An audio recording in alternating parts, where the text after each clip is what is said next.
राजस्थान में भर्ती का पेपर लीक हुआ। हाईकोर्ट ने पूरी एसआई भर्ती रद्द कर दी, लेकिन अब कहानी सिर्फ भर्ती तक सीमित नहीं रही। अब ये मामला बन गया है नेताओं के बीच आरोप प्रत्यारोप का।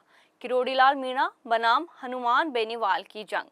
और सवाल ये है कि पेपर लीक गैंग कौन चला रहा था, नेता, तस्कर या सिस्टम खुद ही। सुनिए, 2021 में निकली थी एसआई भर्ती, 859 पद, लाखों युवाओं का सपना, लेकिन सपना टूटा पेपर लीक के कारण। एसआईटी की जांच में खुलासा हुआ, अवैध शराब और नशे का कारोबार करने वाले तस्कर तक इस गैंग में शामिल हो गए थे। सोचिए, जो लोग जहर बेचते थे वही अब युवाओं का भविष्य बेचने लगे। एडीजे वीके सिंह ने कहा, राजस्थान के इतिहास में पहली बार हुआ है कि एक साथ 30-35 हाई प्रोफाइल गिरफ्तारियां हुई, यानी सिस्टम पूरा सड़ा हुआ था। अब तक 55 एसआई समेत 122 गिरफ्तारियां हो चुकी है और इस घोटाले की तह तक जाते जाते जांच आरपीएससी के सदस्यों तक जा पहुंची है। यानी पेपर लीक अब कोई छोटा मोटा खेल नहीं, पूरा नेटवर्क है। लेकिन मसाला यहाँ शुरू होता है। भ्रष्टाचार की इस आग में अब कूद पड़े हैं नेता किरोड़ीलाल मीणा और हनुमान बेनीवाल। किरोड़ी ने धमाका किया, पेपर लीक में आरएलपी की महिला नेता स्पर्धा चौधरी शामिल थी, सबूत मेरे पास है।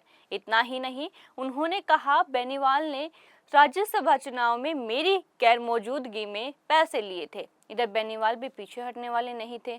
लाइव शो में दोनों भिड़ गए, एक दूसरे को चोर, लुटेरा और फर्जी तक कह डाला। किरोड़ी बोले, तुम्हारी पार्टी पेपर लीक में डूबी है। बेनीवाल ने पलटवार किया, आप तो खुद फैक्ट्रियों से पैसे लेते हो, आप ही बिकाऊ हो। यानी जो नेता युवाओं के लिए सड़क पर उतरने का दावा कर रहे हैं, वही एक दूसरे को भ्रष्ट, लुटेरा और दलाल साबित करने पर तुले हुए हैं।